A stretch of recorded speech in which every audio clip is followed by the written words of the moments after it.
it's not the same It's mindset. not this, yeah. It's like, gosh, like this is hard. So finally realized like that wasn't going to work out. But I think that was the hardest transition of going from doing something all my life to trying to find something completely different. And just leaning on my faith, which has always been a big part of my life, my faith and my family. My mom was one of my has always been pretty much the backbone of everything that I've done. 94, 94, yeah, this more than 94, this is more than 94, yeah, this more than 94, 90, more than 94, yeah.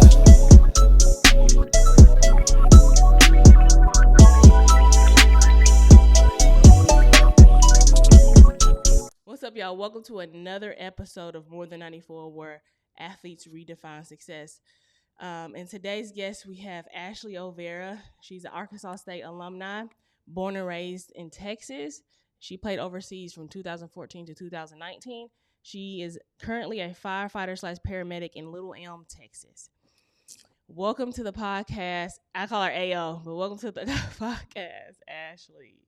Thank you. Thanks for having me. And so the gist of the reason for the podcast, like I explained before we got on here, is just to highlight those stories of people that are doing exceptionally well after sports.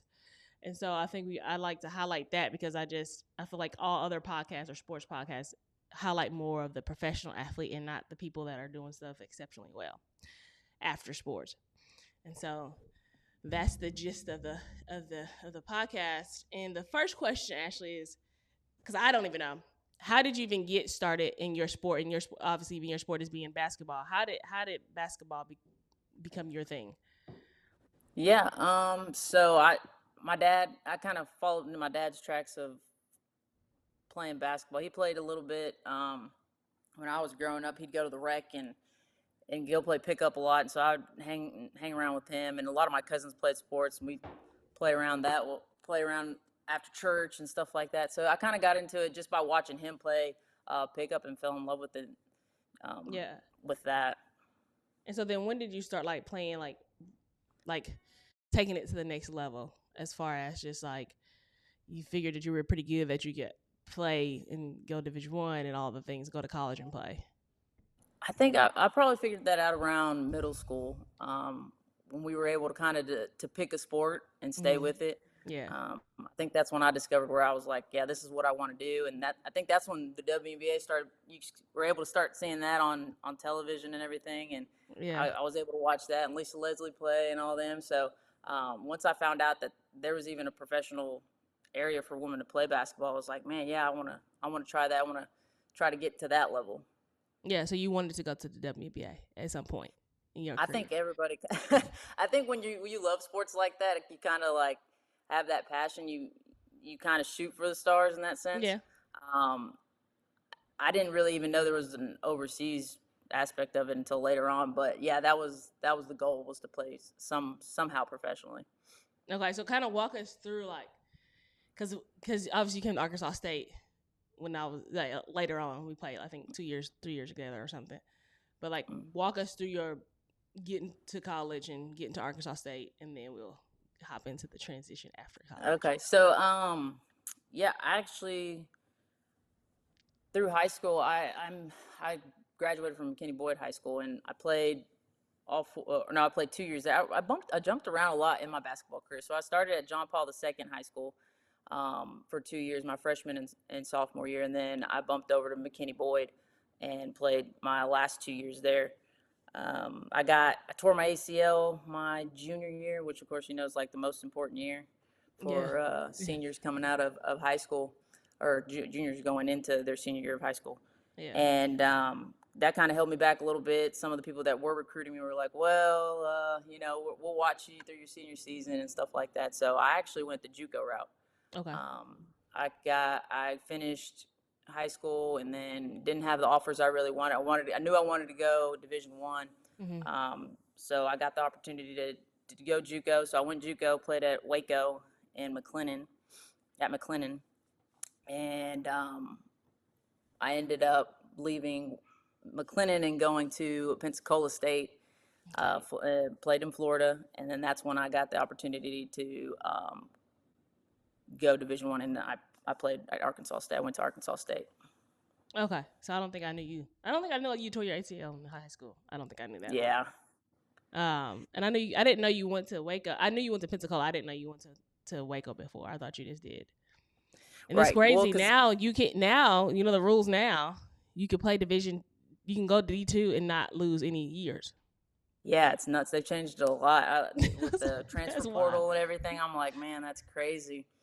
I wish we would have had that back in our time. Right, but yeah, the JUCO route was the route I went. I didn't know a whole lot about it. I didn't know. Of course, my parents. I think my dad finished 9th grade and then ended up dropping out because he had to help his family. He comes from a family of 10. So, and then my mom finished high school, but that was all she had. So the whole background of becoming an athlete in college and stuff like that, there was no help on that side. So it's kind of just a learn as you go type of thing. And you don't know what you don't know. Yeah, that's true. And so you get to Arkansas State, and after Arkansas State, because I don't think I know anything after Arkansas State. Where did you play professional after Arkansas State? So I went and played in Israel. Israel was the first place I went and played, and then was it Netanya, Israel, and then I played. Where did I go out right after that? We did a tour in Prague, and then I played a few different cities in Mexico, a couple different teams, and then I ended in Australia. Okay, so what ended it for you? Like, it was a COVID, or was it time to end? It was almost COVID time when I did stop playing. No, I think I started getting these small injuries, like that I couldn't bounce back from quick enough to go to the next spot, because usually it's just like you end that season, you come home, you rest, you kind of you get better, you train and all that stuff, get healed from all the other injuries, and then you're off to the next spot. But with this one, it was like I kept getting the same stuff over and over again, stuff with my knees, and then Achilles tendonitis, plantar fasciitis. It was just like all these things going one after the other, and finally I was just like, man, I think it's time to just like settle down. I mean, it was fun, getting to go. It has its pros and cons. You get to experience like things out there, and different situations and how they live and all that good stuff. But at the same time, you're away from your family for a lot of the time as well. So that kind of has a burden on you. But I think the biggest thing was knowing that like you said, there's got to be something after basketball at some point. Yeah. And I thought that was going to be coaching, and it ended up not being. But I think with just the injuries and stuff, I started thinking ahead of like, okay, there's got to be something else that I gotta find that I can like doing, or hopefully love doing, because some people have jobs that it's just a job, right? You don't really love doing it. Right. So I was really fortunate and blessed to play basketball for the few years that I was able to play professionally. But I was hoping and trying to find something that I could also fall in love with and love to do every day. Yeah, and of course we're never gonna you're never gonna be put in that situation of like being competitive every day. You're not gonna have that same basketball environment after basketball. Like, you're never gonna get that again as far as competitiveness. Right. It's not something that you just love to do, but even during that transition. So walk us through that transition, and so because that's like where the key part of the podcast. Like, how was it hard for you to let it go, and then like. Now that you're a firefighter, but like, what steps did you take to even like land that position, or like land on, okay, and then maybe you haven't landed on being a firefighter, maybe you want to do something else later, but sure. Like, how was that transition? Was it tough for you? Yeah, no, that was probably the hardest thing I've been through in my life, just because you hear it all the time. You're like, basketball doesn't define who you are and stuff, and you as a player, you're like, yeah, and then you don't really realize that until after it's over, and you're just kind of like, man, like, that was all I've done, like all my life, like since I was young. Yeah. And that was my only goal, right? Growing up, I was like, my parents were always like, well, you got to have a back, a plan B. And I'm like, yeah, okay. But like, I really wanted to play overseas and play professionally. And so I was like, that's my number one goal. Well, after that, it was just kind of like, well, crap, I don't have a plan B at all. Like, I knew I thought eventually I was like, oh, I love basketball, so I could just be a coach. Yeah. And I was like, yeah, that's an easy turnaround. And I was like, well, that's it. I ended up going to Troy, and I was not a student aide, a graduate assistant there, and helped out and stuff. And I just, even being there, I was like, man, this is hard. Like, I can't transition from being, where I was as a player into a coach. And I was like, maybe it's just not, it's not what I was thinking. Like, it's not the same mindset. It's not this, and I yeah. was like, gosh, like, this is hard. So I finally realized like that wasn't going to work out. But I think, yeah, that was the hardest transition of going from doing something all my life to trying to find something completely different, and just leaning on my faith, which has always been a big part of my life, my faith and my family. Yeah. My mom has always been pretty much the backbone of everything that I go through in life. But I grew up. She worked in the fire service on the civilian side with like just helping with paperwork and stuff like that. My dad was actually a cop when I was growing up, when I was a kid. But never in my life would I have thought like go this route to be a firefighter. Like I came home after I played in Australia, and I was like, started talking to her, and I was like, yeah, and I wanted to do something different. Yeah. I think it's time for me to kind of move on from hang up the shoes and try something else. And so she was just like, well, why don't you try going to, the fire academy and seeing if you like that. And never in my mind was, never thought about anything like that. And I was like, what? I was like, no, I don't know. I was like, but I knew I didn't want a job where I was like sitting around from 8 to 5. I knew I couldn't do that. Yeah. So I was like, okay. I was like, well, she's like, if you don't like it, then you just, you just end it there. And I was like, okay. So I put myself through fire academy, and realized how much I really loved it. Just it's a big brotherhood, and it keeps you active. Like, I think that's the big thing for me. Like, I'm still a part of a team. Like, we work as a team. Mm-hmm. There's camaraderie, and there's just it was a lot of fun.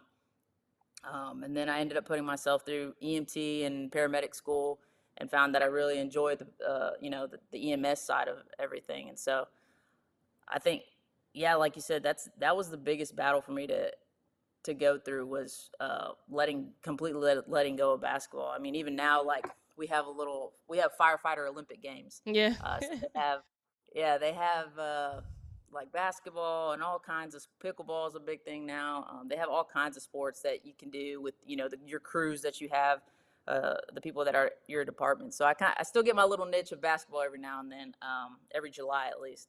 So I get to still play a little bit. Yeah. So the toughest thing is because, like, and it's different for everybody, but like your identity, it was tough to give up because that's what all you saw yourself as, is Ashley, the basketball player. If you'd have asked me when I was a player, I would say no. But now that I've been through it, yes. Yeah. I think I completely had my identity in that, and that's who I was. I was a basketball player, and that's what I wanted to do. And it's funny. Like, you hear people saying that all the time. We kind of grew up with, like, that doesn't identify you, and you're like, yeah, and then it hits you when you actually have to give it up. You're like, yeah, you definitely was identified by that.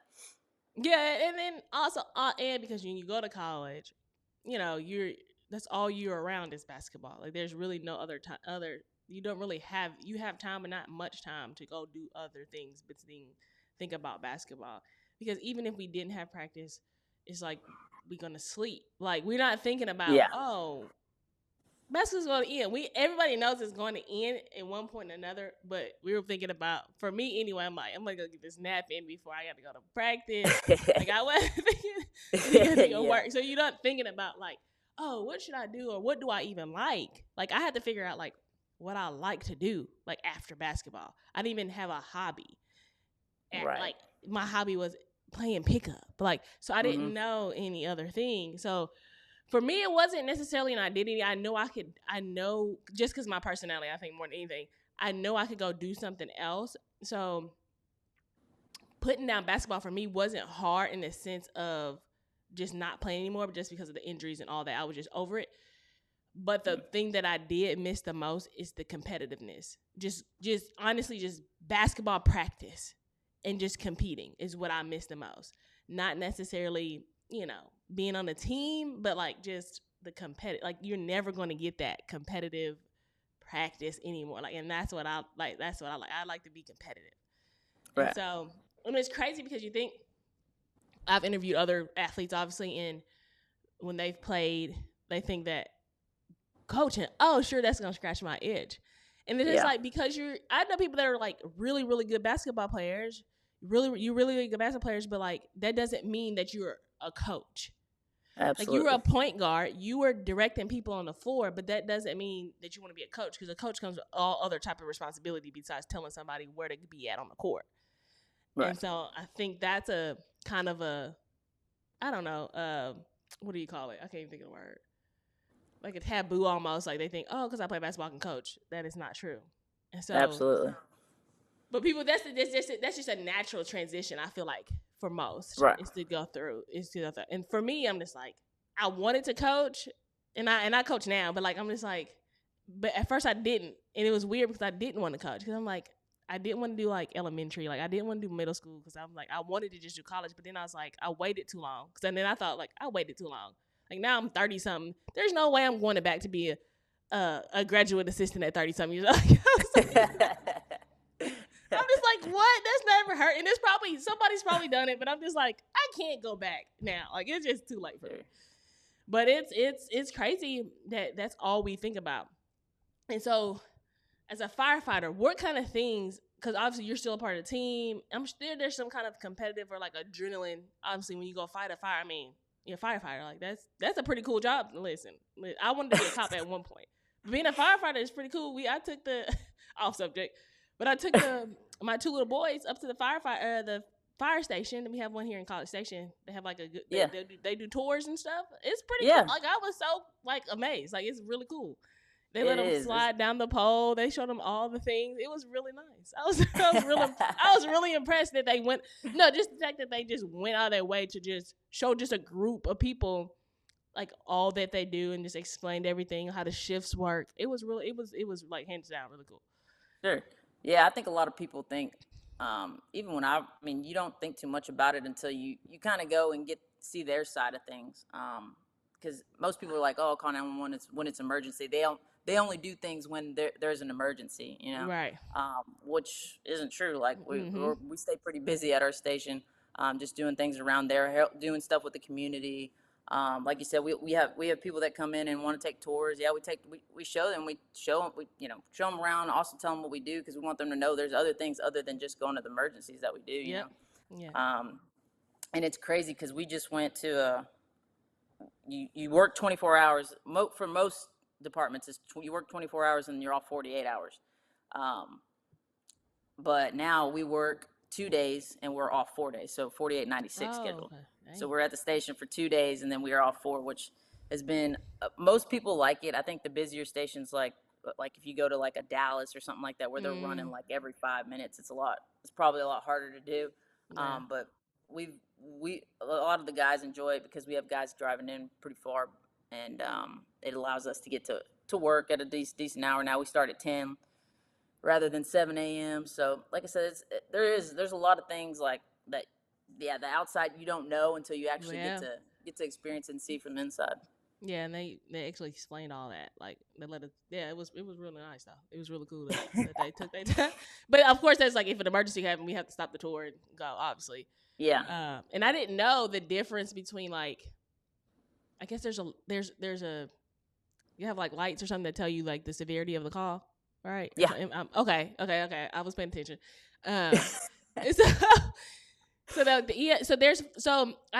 So for you, since you are paramedic and firefighter, do you go both, or do you sometimes because I know both go at the same time sometimes, right? So how does that work? Yeah. So for us, the way we run things is our medic runs with our engine all the time. So our ambulance will go, our engine chases our ambulance just in case it's something that we can't, like if it's a cardiac arrest. Okay. Or even if on accidents and stuff where those people are hurt, like we always pretty much travel together. Okay. just to help each other out. But we do both. So like if there is a fire, the ambulance will still go to the fire. They still run the fire. You don't have to just be on the engine or the truck to be able to run a fire call. Gotcha. So, what kind of stuff like since you're a part of like I'll go back to my question I was going to ask, but the since you're a part of y'all are still a pretty much operate as a team. So, what kind of stuff what translates is what I'm trying to ask. What translates from basketball to becoming like a part of a team now with Firefighter? Like, what kind of stuff translates over that you didn't think, or you just like, oh, this kind of is like the same thing as like basketball that we Yeah. do. I think the biggest thing is like adapting, right? So like Mm-hmm. when you played basketball, well, and I'm taking this from like the when I played overseas and moved just because I moved around so much as a Yeah. player, from school to school, just being adaptive, because everything's changing, even in the real world, right? Like Yeah. everything's always changing. You have to adapt to everything that's around you. That's how the fire service is. It's always adapting into something new, and you could change crews where we have 3 stations right now. We're about to have 4, um, and each crew's different. Every Yeah. personality is different, just like it is in basketball. You have different. There's some people you can yell at, and there's some people you have to come at it in a different direction. Yes. Um, so it's a lot like that. Just being, I think the biggest thing was the adaptation. I was really good at adapting myself to the environment and to the people that I was around. Um, like you said, the competitiveness there is. Obviously, it's all guys. Most of my crew is all guys. I think there's only 3 women that work at the. There's only 3 of us right now, Mm-hmm. one per shift, so we don't even really see each other in passing or anything like that. But everything's pretty. We're pretty competitive in our training and stuff like that, and staying in shape. Obviously, that's one of the biggest things. Staying in Yeah. shape. I think a lot. Just being an athlete itself, like just the mindset you have to have, to be able to come into the job and kind of leave home at home and work, and it's a new thing because now it's not a game, right? Like Yeah. it's a lot more serious of with the severity of the different calls and stuff like that, and you're entering to people's homes, and a lot, not many jobs will just they just get their kid and just give them to you, just to try to help them and stuff like that. Right. So there's a lot of integrity that goes into it. But I think it was probably the best thing for me as an athlete when I transitioned over into Yeah. it. There's a lot of things that I took from being an athlete going into that. So, what's the toughest thing that you had to do so far as a firefighter or a paramedic? Like on a call, On a or call, what do you like mean? see that you saw, like what's the toughest thing that you had to, like, I mean, you got to give all the details, but like, Yeah, what's no. something tough that kind of, if you That's have a it, I good mean, I one. don't know if There's you a haven't lot. seen. There's a lot of different things. I mean, there's a lot of things that when you deal with like pediatric arrest and stuff like those are probably, I think Oh, those are probably the hard, and it's hard on a lot of people, especially with people that have kids, or yeah, like you've been around kids a lot, and you see something like that, and it's just kind of like it's crazy. Like you just, I don't know, you kind of have to have it's like what I kind don't of know. mindset though? Like you see something, like I know that has to affect y'all. Like what? Yeah. Oh, and you get like you come for the most part. A lot of people are able to compartmentalize a lot of things, Oh, okay. and so I think that's a big key to the job too, is being able to compartmentalize, but at the same time, like you have your crew there to talk to about it, and we're really open. Every time we go to a tough call, we come back, we debrief it. So it's good to talk about it, and they all they put into like into our system to where we have a peer support group. So Oh, we that's have good. people that we can go talk to. Yeah, you don't even have to tell any, because with a lot of the guys and egos, and not even just guys but girls too, just like you don't want people to know that you know you're hurting from that situation, or that you're going through and it's Yeah, playing in your yeah, mind and all that stuff. So they have a peer support group that you can just go and talk to somebody, and they won't no one else has to know, type of thing. So they've done a really good job with helping with that growing into the fire service, because at one point um, there wasn't any of that. It was just kind of like suck it up and go to your next call, and that's it, type of thing. But now that's kind of changing with how everything's going. yeah. I mean, because I feel like even in basketball, I feel like when we were playing, it was like suck it up.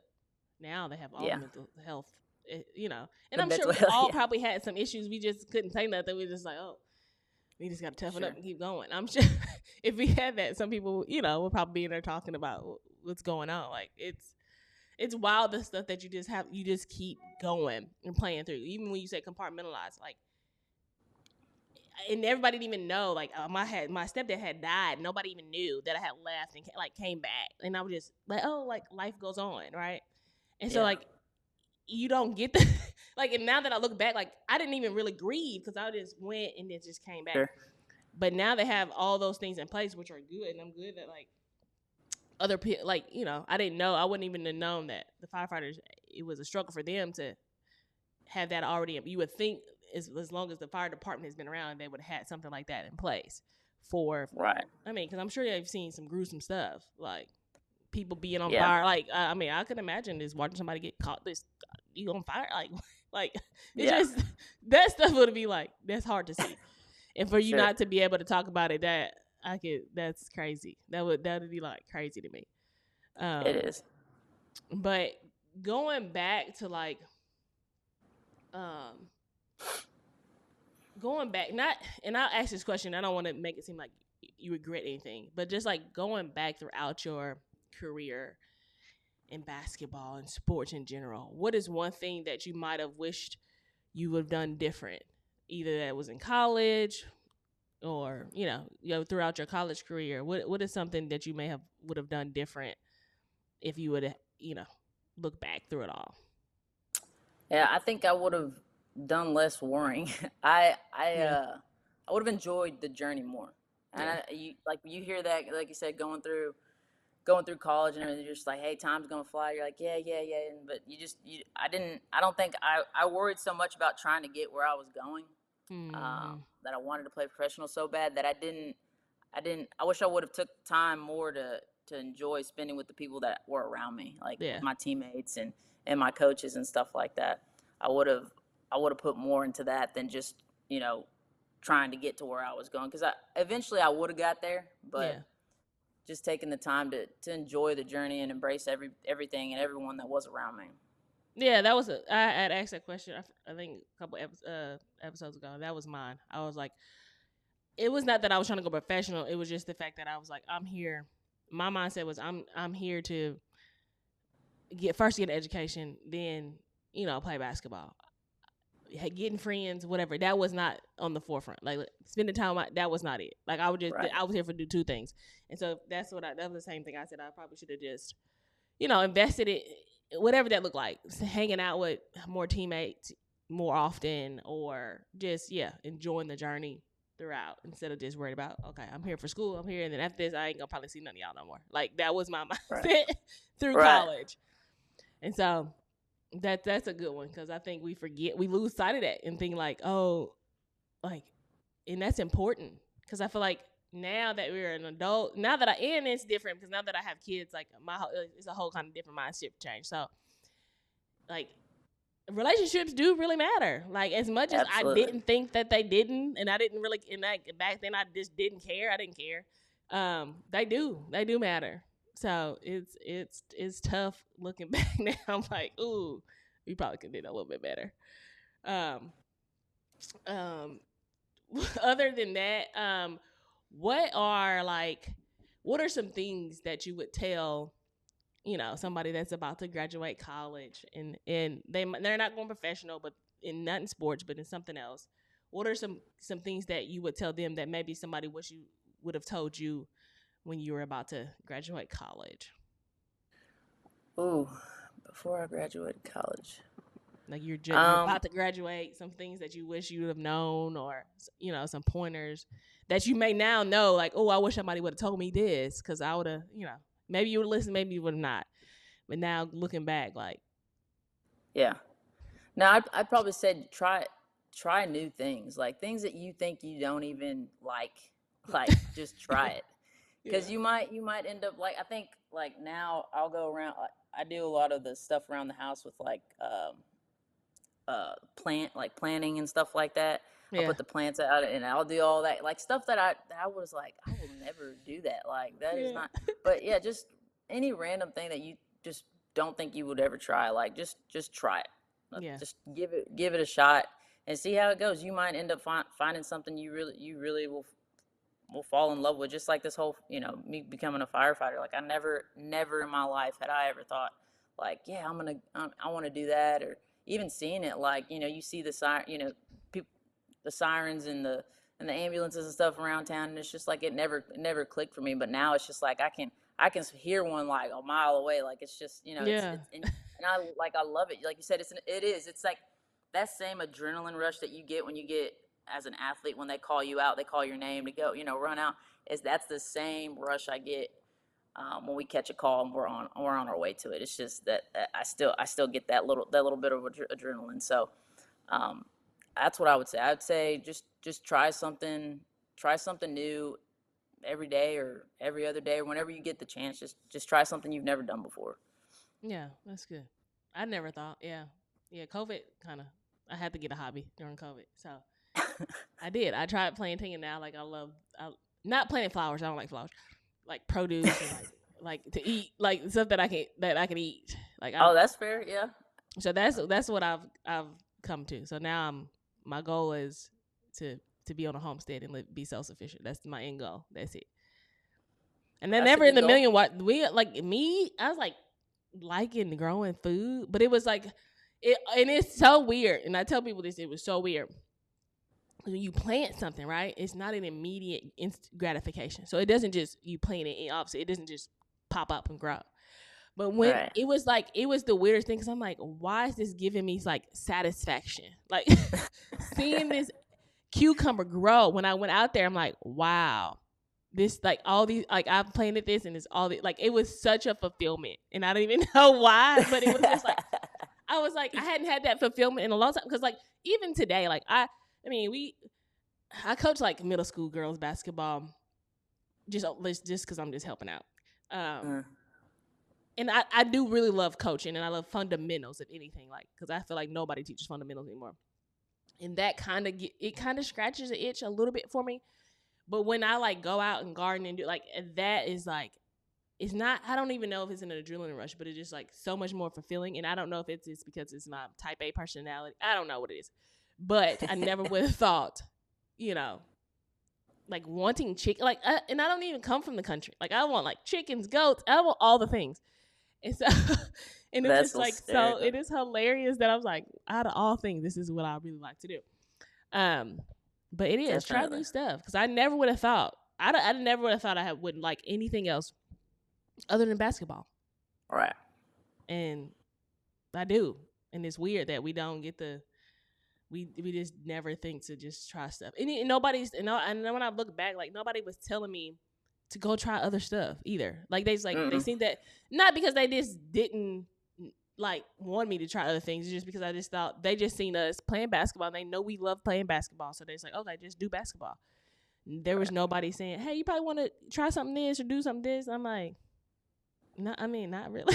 No, not even in high school. I didn't even play other sports in high school, and I wish I would have played. Like, and looking back, I'm like, I should have just did something, because even though I didn't play basketball in high school, I still play basketball because in Missouri we didn't have like middle school teams, so we still play like basketball all year round. But I was like, I wish I would have done another sport in high school because that's the only sport I've ever played my whole entire life is basketball, and so I'm just like, I should have did something else. But anyway. That's it.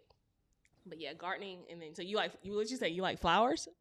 Yeah, I like to plant flowers. I did not know I was gonna like doing that, but I guess it's like you said, it's a satisfaction of kind of looking back and like I did that. Like that was great. Like like yeah. So that's something in the summertime. Like that's what I do. I go out there and plant the flowers and stuff, and I do. Like you said, I get fulfillment from knowing that it really looks good. I really like it. So yeah, that's good. Well, this is the things like you just think. I don't know. I just feel like that's stuff that you would never. I would never even thought in a million years like I would like to be on a ranch, like literally be on a ranch and be out here ranching. Like that's like in my never would have thought about it. But that's awesome. Yeah, space and getting away from people. It is nice. I could say that I don't live on a ranch, but I don't live on a ranch yet. But we have like some acres that's the goal. Like The goal is That's to be awesome. a homestead. That's my goal. I don't know about your but that's the goal, is to be out there. And it was literally my best life. Like I wouldn't like literally COVID kind of helped that. So I'm glad something good came out of COVID, because if I the was gonna COVID didn't say, yeah, happen, something good came out of it for sure. I don't even know. So I don't know what I would be doing. I mean, I might as well. I live in Texas. I might as well join the ranch community. There you go. Where is, matter of fact, like where is Little Elm, Texas? Where is that? So it is north of Dallas. I'm trying to think of bigger cities like near McKinney, Frisco. Oh, okay. Yeah, it's about 60,000 people, a little over 60,000 people, and it's little. I say it's little, but it's growing pretty rapidly. Like I said, we have 3 stations, about to have 4. Yeah. So we're growing pretty quickly. So how far is it? Is it like a suburb on the outside, or is it rural? Is it a suburb? No, it's a suburb. We live right off we live near a lake, or we are all near a lake, so we're surrounded Oh, by okay. half of it, little over half is a lake. So um we get those lake calls as well, especially in the summertime with the drownings and stuff like Oh, that. So you get pretty much any call you can think about. We pretty much have, because we also have highway 380 that we get a lot of accidents on and stuff like that. But I think that's the other reason why I love the job. It's not the same thing every day. You get yeah, something new every day. It's something new. So something I new. mean, you work with the same people, and you get to you spend a lot of time. You get to a lot of time with these people. So kind of, like I said, you adapt. Being adaptive in your environment is a big thing. But they become family. Yeah. They get to really know you, and we cook together. We cook our own dinners. We go to the store. You sleep there overnight. So you get to it's a different experience, but it's a big brotherhood. So Yeah, because at the other state here, they were like, usually there's like I don't know for y'all, but usually there's one person like that's the cook on that shift that usually. Yeah, does there's most always the of one good one. There's always yeah, that's true. That's a real thing. So since it's one cook on y'all's crew that he's like, they usually do most of the cooking, and then they had like 2 different refrigerators. So they had the first shift refrigerator and the second shift refrigerator. Yeah, so we have 3. We have an A, B, and C. I'm on B shift, and so we all have our own little pantry with our refrigerator, and then we close them. We close them on our way out. Somehow, we managed to open each other's pantries to get something out that we're missing, but most of us are pretty good at replacing the things that we use from other shifts. Yeah, that's pretty neat. No, I think that's cool. I think that's like the coolest, top on the list of coolest jobs to have. That, law. I think being a cop, being a firefighter, I think those are tough jobs, but I think they're like the coolest jobs. And you don't get to. It's something new every day. And like for me, I get bored. So if I figure something out, I'm like, what is the next thing I need to figure out? So that's you get. I mean, that's almost being back playing basketball in a sense. Exactly. That's the closest I can get to getting, other than, the Firefighter Olympic Games where we go and we play and stuff like that. But it's pretty cool to go to those things, because you see there's a lot of athletes that have transitioned, that played. There's always like pro football players and pro baseball players that have transitioned from being a pro to becoming a firefighter. Yeah. And you can tell, like, we'll play against them. We're like, man, where'd you play at? Yeah. They know, like, they've played somewhere and have that, that basketball mentality, I guess. But it's really neat. And like I said, I'm super blessed that I was able to find something that, basketball will always be my first love as far as like a career, but I couldn't have found something any closer to what, basketball came to. So to close up, what are some things that when somebody listens to this, like, what are the things that you want them to take away from listening to this episode? Kind of the things that we've been over, like just really enjoy every moment. I know we go through a lot as an athlete in college. There's all kinds of things you're going to go through, but really, like you said, just embracing those moments and the journey with the people that are with you, and building those relationships. That's going to be a big key later on in the future. And if you can learn how to build those relationships earlier, before you're even in college, that's even better. Because I don't know. I mean, right now I could go through my list on my phone, and you go to see, and there's all coaches, like just coaches, which I could call them up, and they be like, yeah, hey, what do you need? And just to have that relationship. Yeah. Even if you don't feel, I thought coaching was going to be my thing, but it wasn't. But I can still like ask them like questions that I might need in the future or something like that they've been through. So, we're building those relationships and enjoying the journey of wherever you're at, and just hanging in there when it's tough and enjoying it when it's good. Yeah. So are you enjoying the journey now and being a firefighter?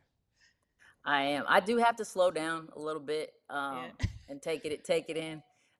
Just because everything does happen really fast while you're there. Like I've already been there. In May I'll be there 4 years. Okay. Already. So, obviously I'm a goal oriented person, and I look to the next thing, right? So I really at some point would like to become a driver, because there's positions, right? You have a firefighter. You have a firefighter EMT, and you become a firefighter paramedic. After a firefighter paramedic, then you become a driver. Depending on where you're at, there could be a lieutenant position, and then there's a captain. Okay. So you work your way up, but it's I still got a ways and a lot of stuff that I still got to learn before taking that next step. But I catch myself sometimes thinking a little too far ahead. I just kind of bring myself back down to just enjoying where I'm at and the people that I'm with. Yeah. Well, that's good. Well, thanks for being on the podcast. That is game.